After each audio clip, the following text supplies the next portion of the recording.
Hello everyone, जैसा कि आप सब जानते हो यूपीएससी 2023 का जो फाइनल रिजल्ट है वो यूपीएससी ने जारी कर दिया है।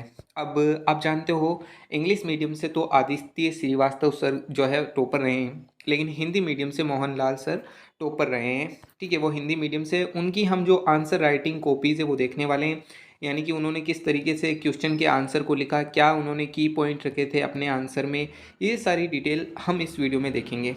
अब देखिए, मैं आपको बता दूं, ये विज़न की जो है मॉक कॉपी है, ना कि यूपीएससी की ऑफिशियल कॉपी है, क्योंकि यूपीएससी अपनी ऑफिशियल कॉपी रिलीज़ नहीं करती है। ठीक है, अब देखिए, ये जनरल स्टडीज़ सेकेंड की कॉपी है, जहाँ पर देखिए आप जानते हैं पॉलिटी पूछी जाती है, गवर्नेंस आता है, और जो सोशल जस्टिस है वो, और जो आईआर है, ये सारे इश्यूज आपको सब्जेक्ट के पूछे जाते हैं। तो चलिए अब हम चलते हैं कॉपी की तरफ। ठीक है, अब देखिए सबसे पहले देखिए इसी तरीके की कॉपी होती है आपके एग्ज़ाम में भी। ठीक है ना, जो मेन एग्ज़ाम होता है ना उसमें भी।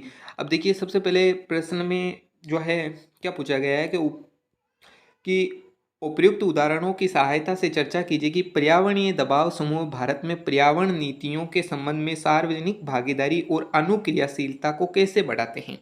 देखिए, पर्यावरणीय दबाव समूह और भारत में पर्यावरण नीतियाँ और जो सार्वजनिक भागीदारी हैं, ये कुछ की पॉइंट थे यहाँ पर इस क्वेश्चन में। फिर सर ने इस तरीके के इस क्वेश्चन को कैसे हैंडल किया, देखिए सबसे पहले जो उन्होंने है कि पर्यावरणीय दबाव समूह जो है ना उनके बारे में बता दिया कि वो क्या है, उनकी जो है थोड़ी सी जानकारी दी है।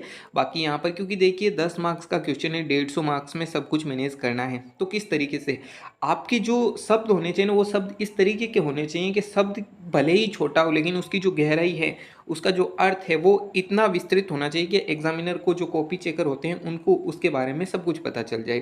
ठीक है, अब देखिए किस तरीके से, जैसे कि सार्वजनिक भागीदारी हेतु क्या क्या नीतियाँ, मतलब कि जो नीतियाँ हैं उनका कैसे योगदान होता है। ठीक है, तो सबसे पहले सार्वजनिक भागीदारी हेतु, फिर अनुक्रियाशीलता हेतु, और फिर पुनर्स्थापना और पुनर्व्यवहार्य हेतु। ठीक है, तो इस तरीके से मतलब कि सब कुछ इन्होंने जैसे एक एक देखिए, अब मेन चीज़ ना जो होती है, देखिए किस किस प्रकार से पॉलिटी को यहाँ पर इनरोल करना है। जैसे कि आप जानते हो हाल ही में सुप्रीम कोर्ट ने फंडामेंटल राइट को भी जो है विस्तृत किया है। आप जानते ही होंगे आर्टिकल 21 और आर्टिकल 14 के तहत जो हमारे जो शुद्ध पर्यावरण है उसको लेते हुए। ठीक है, अब आप सोचिए किस तरीके से हम एक डायग्राम के ज़रिए मैनेज कर दिया है इन्होंने, कि जो अगर एग्जामिनर आंसर ना पढ़े फिर भी इस डायग्राम के ज़रिए वो सब कुछ समझ सकते हैं। तो ये हमें ये स्किल डेवलप करनी है। और मैं बता दूं, इस स्किल के लिए अगर आप 2025 में एग्ज़ाम दे रहे हो तो आप हमारे साथ जुड़ सकते हो हमारे टेलीग्राम ग्रुप से, जहां पर हम हर रोज़ प्रैक्टिस करने वाले हैं एक आंसर मेंस की और जो प्रीलिम्स के पीवाईक्यू हैं उनकी। तो आप हमारे साथ जुड़ सकते हो। अब देखिए इस तरीके से बहुत सारे, वैसे तो आप जानते हो 20 क्वेश्चंस होते हैं, तो इस तरीके से सारे क्वेश्चंस हैं। अब देखिए जैसे कि यह समझ लीजिए, हाल ही में उच्चतम न्यायालय द्वारा जो सेक्स वर्क को एक पेशे के रूप में स्वीकार किया जाना, भारत में सेक्स वर्कर्स के लिए बुनियादी अधिकार और समानता सुनिश्चित करने की दिशा में पहला कदम है, परीक्षण कीजिए।